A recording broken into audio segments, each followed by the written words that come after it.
Irmãos, a gente vai dar continuidade à nossa série de mensagens sobre o livro de Ruth. Amém? Queria convidar os irmãos a abrirem comigo no livro de Ruth, capítulo 1.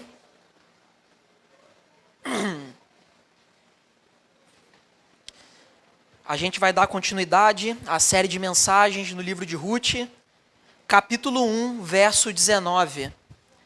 A gente vai ler até o final do capítulo 1, amém? Dos versos 19 ao 22. Amém? Todos acharam? Ruth, capítulo 1, verso 19 ao 22. Prosseguiram, pois, as duas até Belém. Ali chegando, todo o povoado ficou alvoroçado por causa delas. Será que é Noemi? Perguntavam as mulheres. Mas ela respondeu, não me chamem Noemi, melhor que me chamem de Mara, pois o Todo-Poderoso tornou-me a vida muito amarga. De mãos cheias eu parti, mas de mãos vazias o Senhor me trouxe de volta. Por que me chamam Noemi? O Senhor colocou-se contra mim. O Todo-Poderoso me trouxe desgraça. Foi assim que Noemi voltou das terras de Moabe, com a sua nora Ruth, a moabita. Elas chegaram a Belém no início da colheita da cevada. Vamos orar, irmãos? Senhor Jesus, fala aos nossos corações, Pai.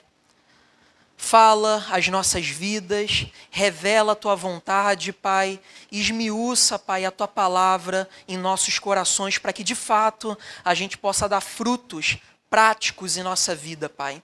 Para que o Teu reino possa ser visível em nossas vidas, para que o Seu nome possa ser glorificado através de nós, Senhor. Então, comunica a Tua vontade, a Tua verdade, em nome de Jesus. Amém. Amém, irmãos. Na semana passada, irmãos, a gente viu um dos atos mais bonitos de toda a Escritura, que é a declaração de amor pactual de Ruth direcionado a Noemi. Ruth, ela declara o seu amor a Noemi, dizendo que o seu Deus seria também o seu Deus. Ela fala que o seu povo também seria o seu povo e disse que para onde ela fosse, ela também iria. Então a gente vê uma das principais declarações, um dos principais pactos de amor direcionado a uma pessoa, e não só a Noemi, mas também a Deus naquele momento. E o que a gente pode se perguntar frente a isso é, qual é a resposta de Noemi frente a esse pacto de amor? Ela vai se alegrar? Ela vai se sentir afortunada por Deus, por ter recebido uma pessoa que a amava, que ia caminhar com ela, que ia ajudar ela no retorno a Belém? Não. Ela fica com o coração extremamente amargurado e não dá a mínima para declaração de amor e para demonstração de amor de Ruth.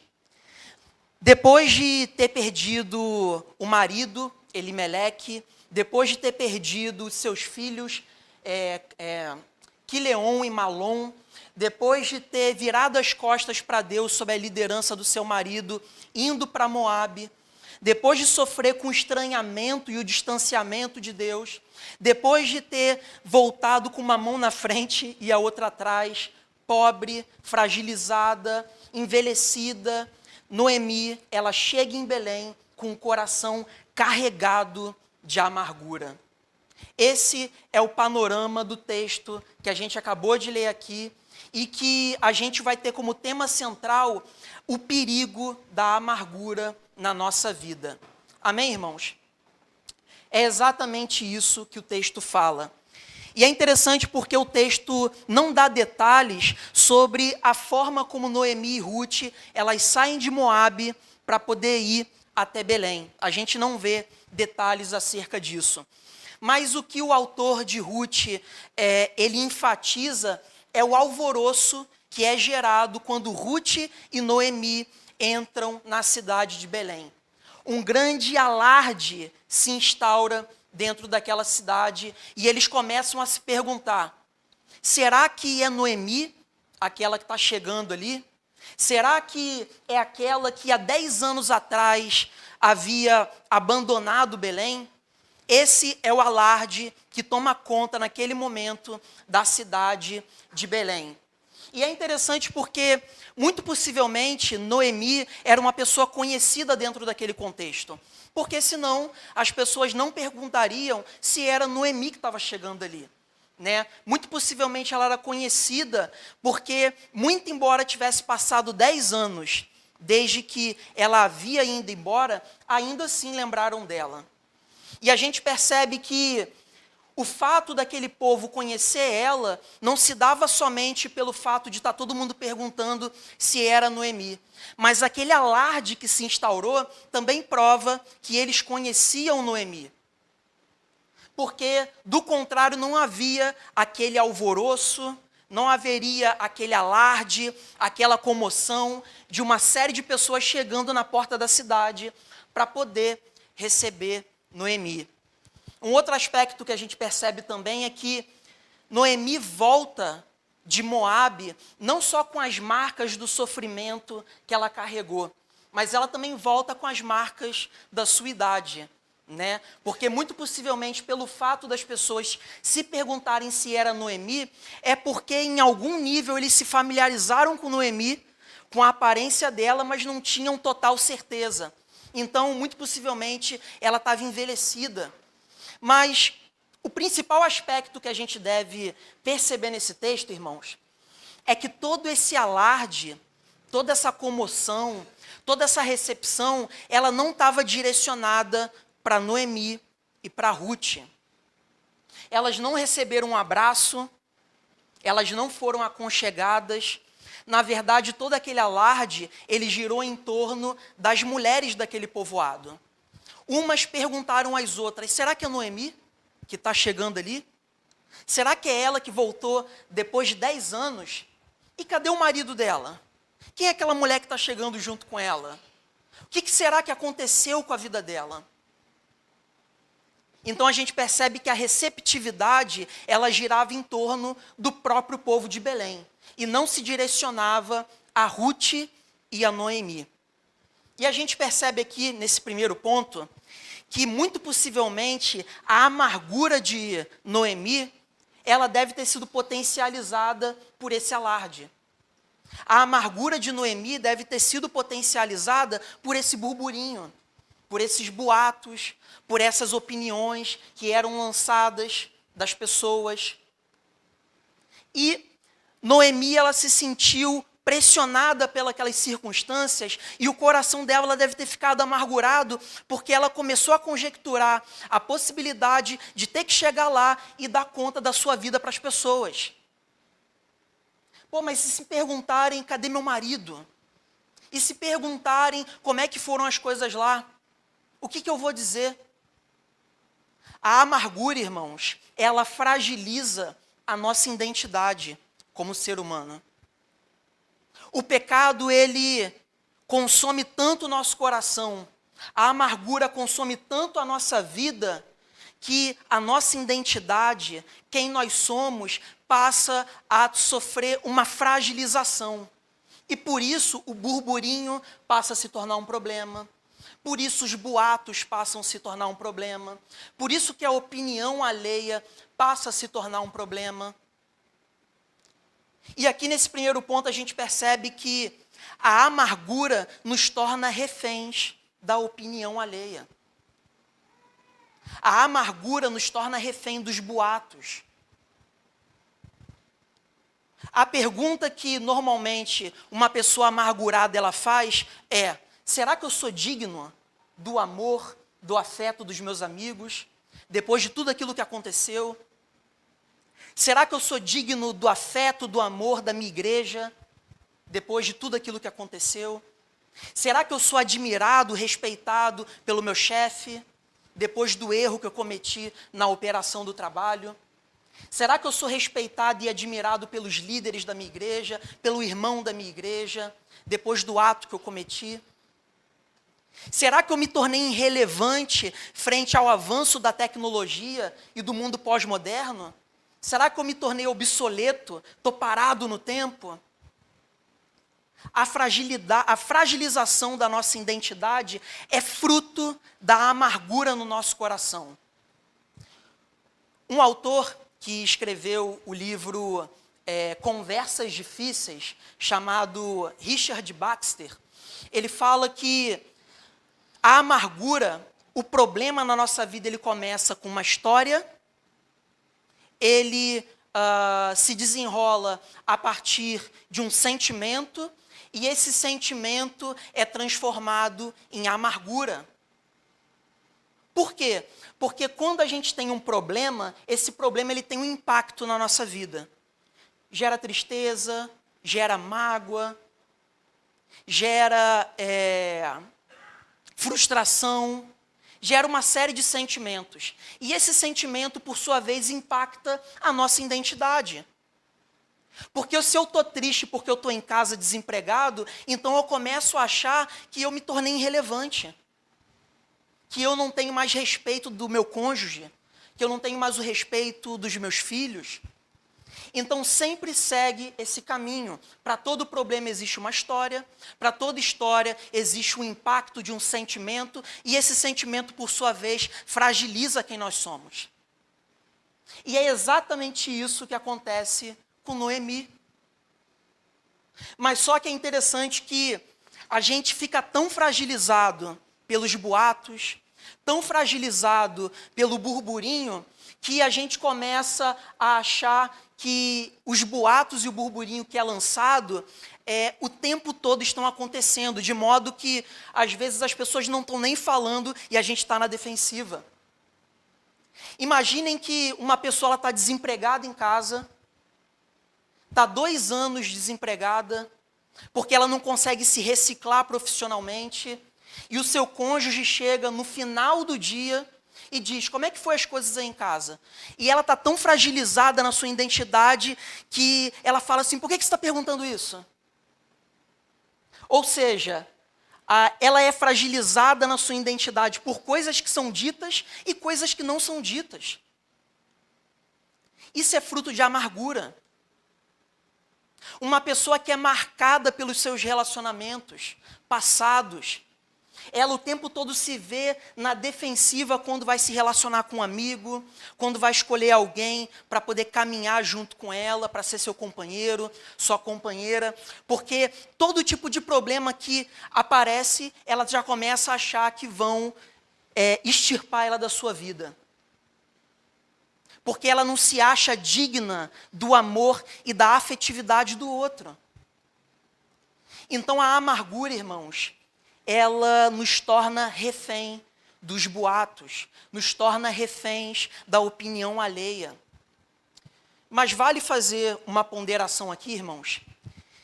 Noemi, ela está amargurada, ela está fragilizada na identidade dela, se sentindo irrelevante, envelhecida, e ela volta para Belém. Irmãos, voltar depois do pecado já é difícil o suficiente em si. E imaginem como que uma pessoa, depois de voltar, depois de ter pecado, depois de ter sofrido, ela chega no seu povo e escuta burburinhos, boatos, fofoca. Imaginem isso. O próprio fato de retornar depois de um problema já é difícil, irmãos. Não dá para a gente, como igreja, potencializar isso na vida das pessoas. Aquele povo, ao invés de acolher, criou boatos. O coração de uma pessoa que chega ferida na igreja não é restaurado nos corredores. O coração de uma pessoa que chega na igreja é restaurado num ambiente seguro de discipulado. Num ambiente seguro de um relacionamento de amor. O apóstolo Paulo, no livro dos Gálatas, capítulo 6, ele afirma o seguinte: irmãos, se alguém for surpreendido em algum pecado, vocês que são espirituais deverão restaurá-lo com mansidão. Cuide-se, porém, cada um para que também não seja tentado. Levem os fardos pesados um dos outros, assim cumpram a lei de Cristo. Uma pessoa que chega fragilizada na igreja, irmãos, ela já tem o seu próprio fardo para poder carregar. Se a gente colocar mais um peso no fardo dela, fragilizando ainda mais a condição dela, se torna ainda mais difícil que o coração dela seja restaurado. Então, diferentemente daquele povo, que a gente possa acolher, amar, abraçar, ao invés de criar burburinhos e boatos. Amém, irmãos? O texto ele continua aqui, mostrando a resposta de Noemi a esses boatos. A resposta de Noemi a esses burburinhos que foram ditos quando ela pisou na cidade de Belém. O texto ele diz o seguinte, Noemi respondendo a todo aquele alarde: não me chamem Noemi, melhor que me chamem de Mara. Por que Noemi ela diz isso? Porque o nome dela significa agradável. Noemi significa bela. E dentro daquele contexto antigo, o nome não era apenas um rótulo da nossa identidade. O nome, ele era a prescrição de quem uma pessoa era. O nome era a prescrição da personalidade de alguém. Então, se tinha alguma coisa que a vida de Noemi não era, era agradável. Por isso ela pede, me chame de Mara, que significa amarga.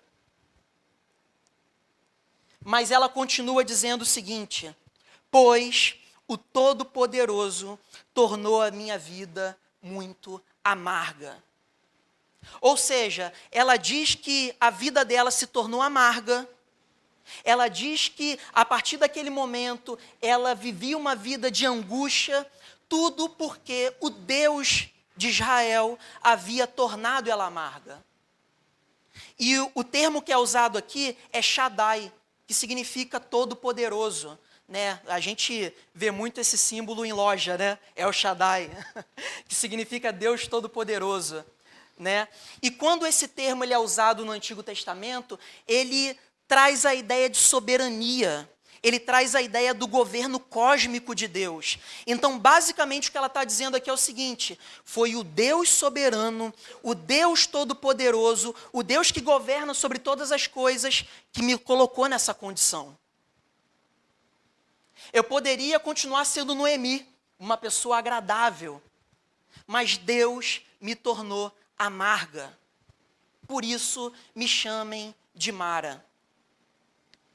E aqui a gente chega no segundo ponto, irmãos. A amargura, ela nos distancia da nossa real condição de pecado. A amargura nos torna irreflexíveis para a nossa própria realidade. Por isso que tem alguns teólogos que acreditam que a teologia de Noemi, ela era equivocada. Alguns dizem que a teologia dela era incompleta, outros dizem que era equivocada. Incompleta porque tem alguns que dizem que Noemi acreditava de uma forma correta na soberania de Deus, mas numa soberania sem amor, numa soberania sem graça. Mas eu particularmente acredito que a teologia de Noemi, na verdade, era equivocada mesmo. Porque ela entendia que tudo era fruto da soberania de Deus. Só que, sob a liderança do seu marido, ela foi para Moabe e se opôs a Deus frontalmente. Muito do sofrimento dela, sim, foi por parte de Deus para que o coração dela se tornasse pronto para a perspectiva do reino dele. Mas existe uma outra parte que cabe ao pecado de Noemi, ao pecado da sua família. Mas dentro da sua condição de amargura, ela não conseguiu perceber esse pecado alojado no seu coração. E por isso ela se tornou amarga. E a amargura dela fez com que ela terceirizasse o seu problema. Terceirizasse a sua culpa para Deus. Caminhando aqui, irmãos, com as pessoas, nos aconselhamentos, no discipulado, eu percebo uma dificuldade que nós temos como igreja de vasculhar o nosso coração. Porque a gente tem medo de encontrar um vespeiro. A gente tem medo de encontrar fio desencapado no nosso coração. E dá muito trabalho ter que adentrar o mais profundo porão da nossa alma para perceber quem de fato nós somos. Dá trabalho, é penoso, é difícil. E é por isso que é muito mais cômodo terceirizar o problema. Por isso que é muito mais cômodo terceirizar para o nosso cônjuge o problema das coisas. É muito mais fácil a gente terceirizar para as circunstâncias. Porque a política é instável, a economia é instável, o desemprego.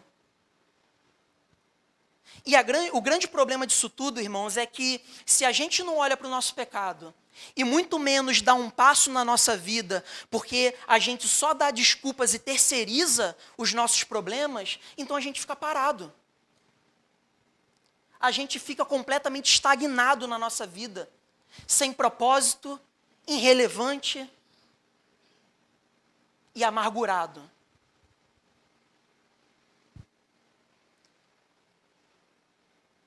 Só que a amargura, ela não torna a gente somente cego para o nosso pecado.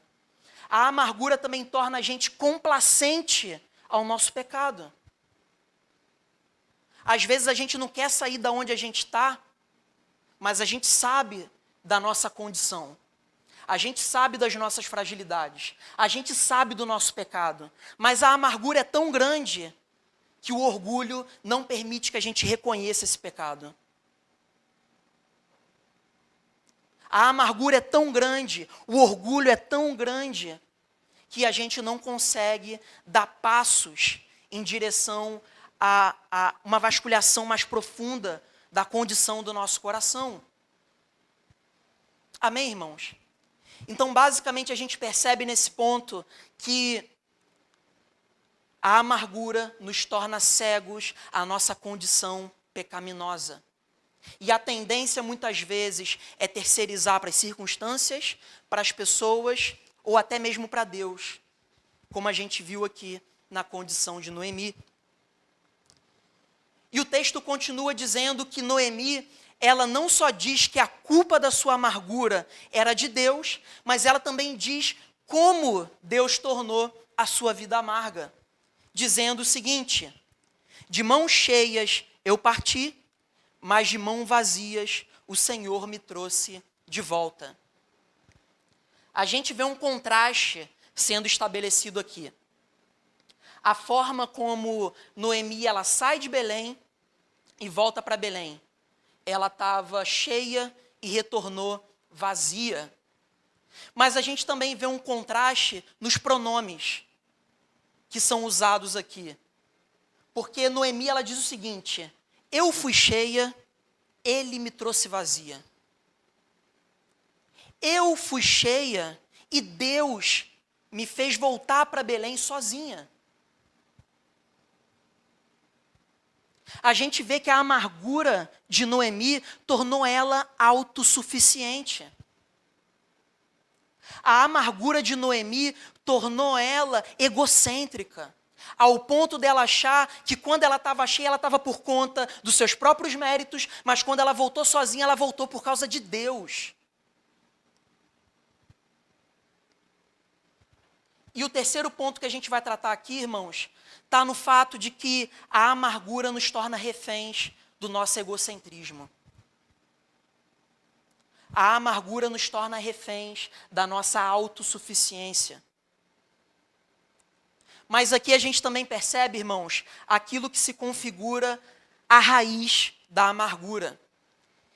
No livro de Deuteronômios, capítulo 29, verso 18, Deus ele diz o seguinte: cuidem que não haja entre vocês nenhum homem ou mulher, clã ou tribo, cujo coração se afaste do Senhor, o nosso Deus, para adorar os deuses daquelas nações e para que não haja no meio de vocês nenhuma raiz que produza esse veneno amargo. Se alguém cujo coração se afastou das palavras deste juramento, invocar uma bênção sobre si mesmo e pensar, estarei em segurança, muito embora persista em seguir o meu propósito, caminho, trará desgraça tanto à terra irrigada quanto à terra seca. O que Deus está dizendo para o povo de Israel aqui? Que pelo fato deles abandonarem Deus, pelo fato deles virarem as costas para Deus, pelo fato deles procurarem segurança em outro lugar, Deus, ele orienta para que eles tomem cuidado, para que nenhuma raiz de amargura entre na vida do povo de Deus. E por que se afastar de Deus, se afastar da vontade de Deus, significa propiciar raiz de amargura no povo de Deus, no nosso coração? Porque a parte de Deus, irmãos, distante da vontade de Deus, a nossa vida está fadada ao fracasso.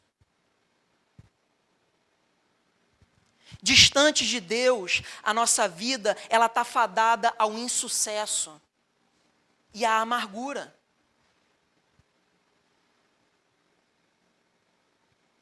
O reverendo Augusto Nicodemos, ele diz o seguinte: ai de mim, se Deus ele disser, seja feita a tua vontade. Ai de mim. Eu quero viver a vontade de Deus, porque se a minha vida depender daquilo que eu planejo para mim, eu estou fadado ao fracasso. Então, toda vez, irmãos, que o nosso coração ele estiver em paz com Deus, porque as coisas estão acontecendo do jeito que a gente gostaria, isso não é fé, isso é conveniência. Isso não é fé, é egoísmo, é autossuficiência. Mas todas as vezes que os nossos planos, que as nossas perspectivas, elas são frustradas, toda vez que o cumprimento da nossa vontade não acontece, Deus ele não falhou com a gente. Somos nós que falhamos com Deus. Porque nós vislumbramos planos e perspectivas que Deus não sonhou para nós.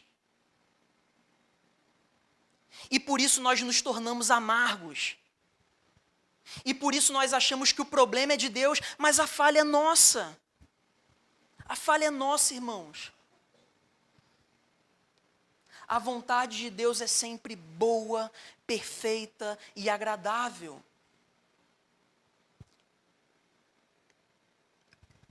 E o texto ele vai chegando no seu final com o fim do discurso de Noemi. Em primeiro lugar, ela diz que a vida dela estava amarga por causa de Deus. Depois ela diz que Deus fez ela voltar vazia para Belém. E agora, no final do discurso dela, ela diz: o Todo-Poderoso me trouxe desgraça. Irmãos, eu fico imaginando Ruth do lado dela.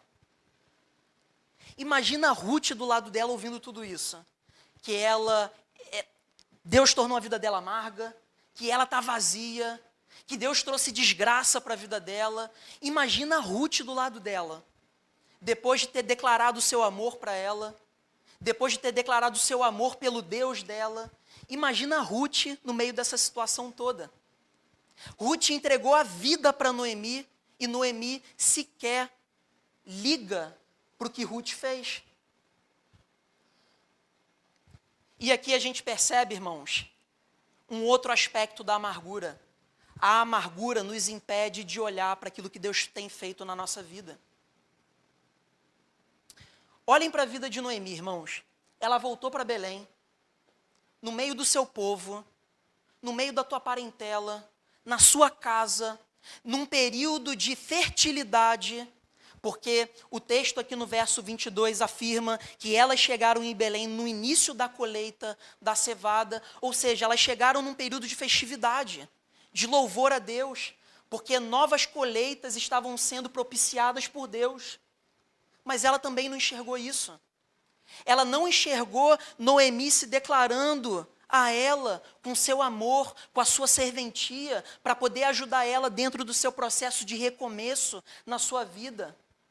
Uma pessoa que era fiel a Deus, que era preciosa, até mais do que seu marido.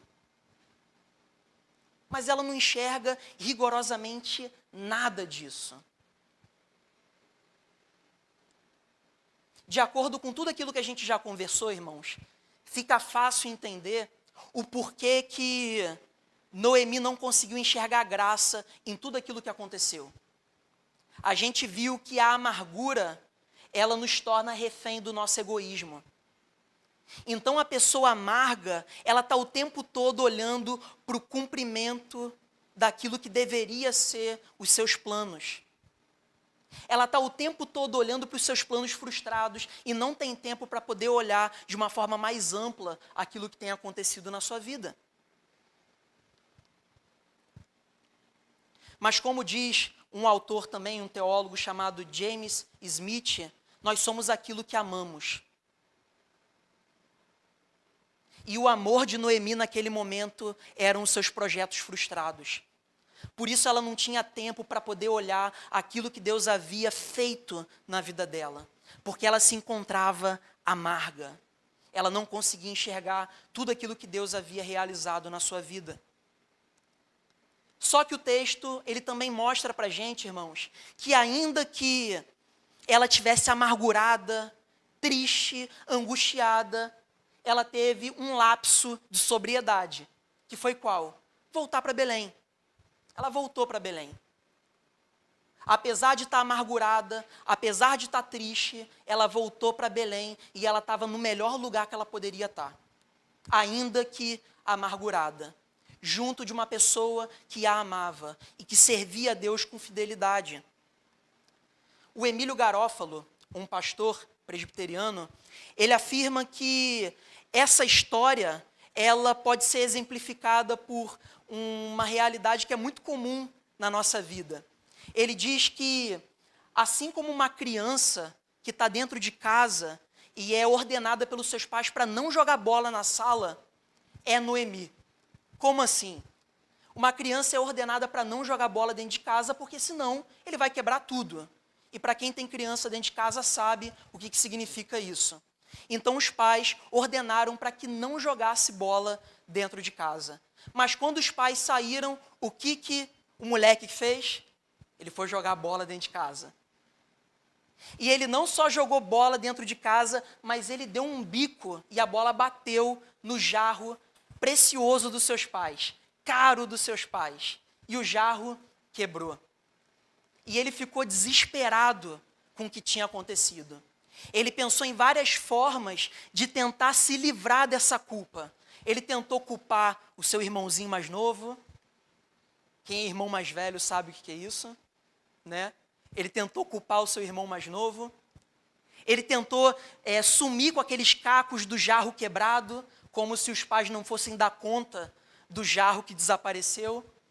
Até que ele tem um lapso de sobriedade e diz, cara, eu tenho que contar para os meus pais. Não tem jeito, vou ter que encarar a responsabilidade. Só que entre a desobediência desse filho e o momento que os pais chegaram, foi uma eternidade.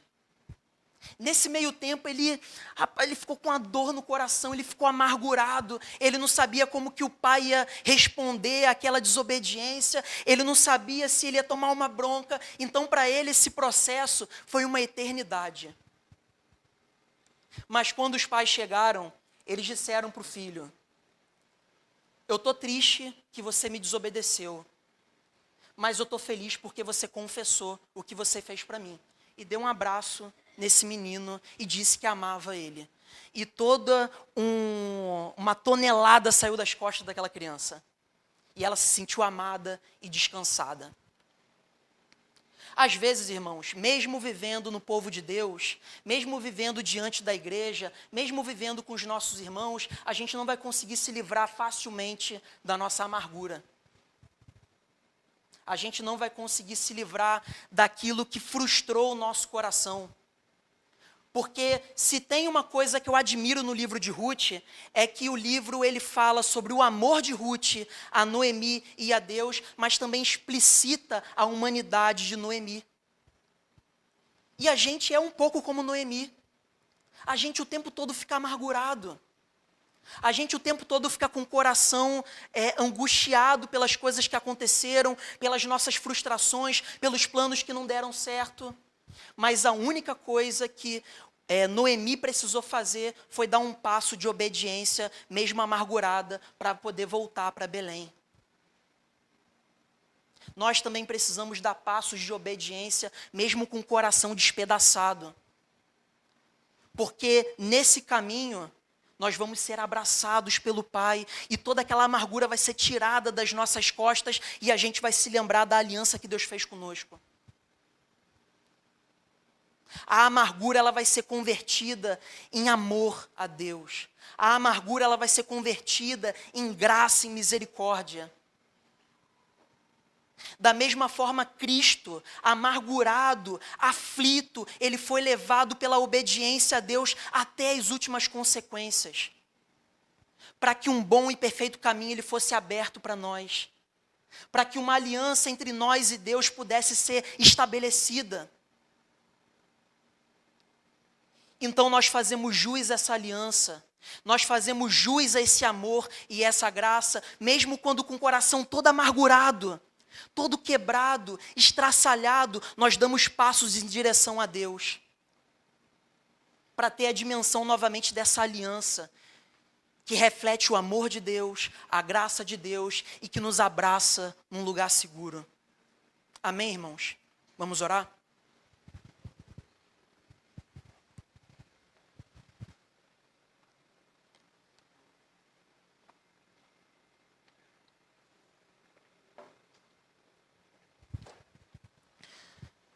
Senhor Jesus, tem misericórdia de nós, Pai. Tem misericórdia dos nossos corações, Pai. Porque o tempo todo nós permitimos que o nosso coração ele seja capturado pela angústia, pela amargura.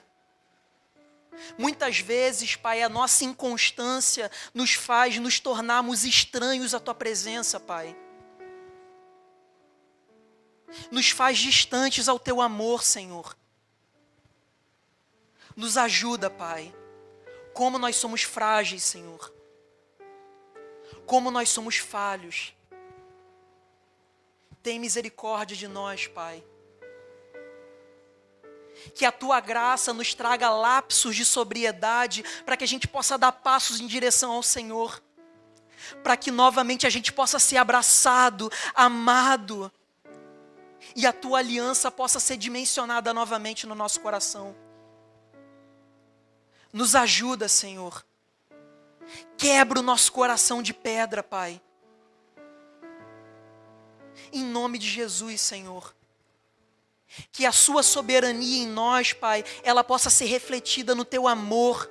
Que o tempo todo, Pai, nos leva a lugares que nos trazem bem-aventurança, alegria, paz. Em nome de Jesus, Pai, nos ajuda. Nós entregamos todo o nosso coração diante do Senhor. Nos ajuda a compreender aonde caímos, para que a gente possa voltar e nos arrependermos. Para que o nosso pecado ele possa ser colocado diante do Senhor, e o Senhor possa sarar as nossas feridas. Em nome de Jesus, Pai. É isso que nós te pedimos e já te agradecemos. Amém.